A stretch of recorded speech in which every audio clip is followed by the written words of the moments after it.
back to our next video lecture, moving ahead with the rise of nationalism in Europe.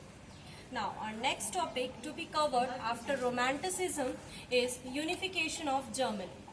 Here, unification of Germany, it was not for the Germany to be unified. Only the purpose was not to unify the Germany, but also with Prussian dominance for the Prussia and Germany. Here, it was led by Otto von Bismarck. It was completely under the leadership of Otto von Bismarck. And it was a 7-year war which was fought with Austria, Denmark and France. ये बहुत important है जिसे हमें याद रखना है. ये Austria, Denmark और फ्रांस के साथ हुआ था. ठीक है. In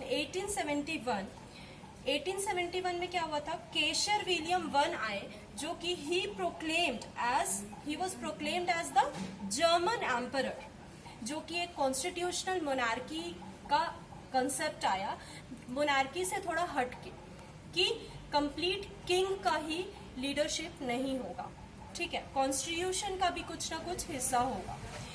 this was towards the process of nation state, मतलब अब हम नेशन बिल्डिंग करने जा रहे हैं. ठीक है.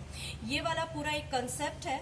अब यहाँ पे इसके बाद जो आता है यूनिफिकेशन ऑफ इटली. ठीक है. अब हम बढ़ेंगे यूनिफिकेशन ऑफ इटली की तरफ. यूनिफिकेशन ऑफ इटली में क्या हुआ था?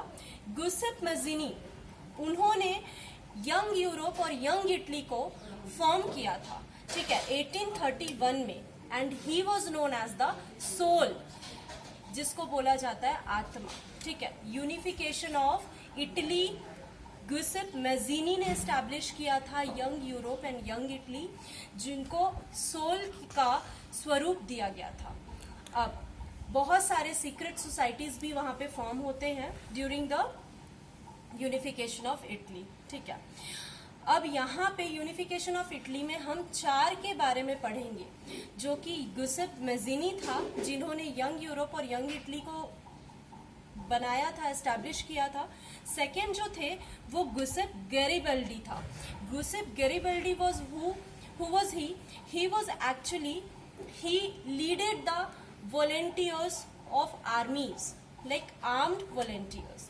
बिस्मार्क ऑफ इटली, इनको घोषित किया गया था as a Bismarck of Italy. ठीक है. अब हम पढ़ेंगे count Camillo de Cavour.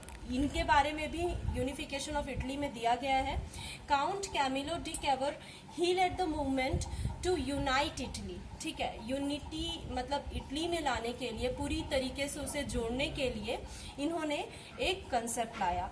Fine. And he was also the prime minister at that time. Now fourth person was Victor Emmanuel II. Who was he? Victor Emmanuel II, he became the king of Italy in 1861. These 4 leaders were very important at that time. Now coming to unification of Britain. ठीक है.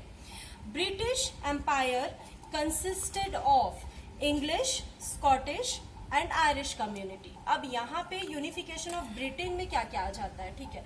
ये जो एक पूरी community बनती है, ये किनकी बनती है? English people, Scottish people were there and Irish communities of people were there. Fine.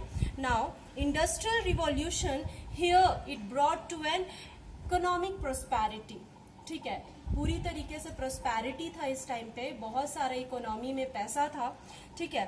Act of union भी यहाँ पे आता है, जो बहुत इंपॉर्टेंट टर्म है. Act of union when it came 1707. ठीक है. इट मर्ज्ड, इसने मतलब एक्ट ऑफ यूनियन में क्या हुआ था? बेसिकली यहाँ पे मर्ज हुआ था, इंग्लैंड और स्कॉटलैंड मर्ज हुआ था. ठीक है. इंग्लैंड और स्कॉटलैंड की मर्ज हुआ था और यूनाइटेड किंगडम बना था.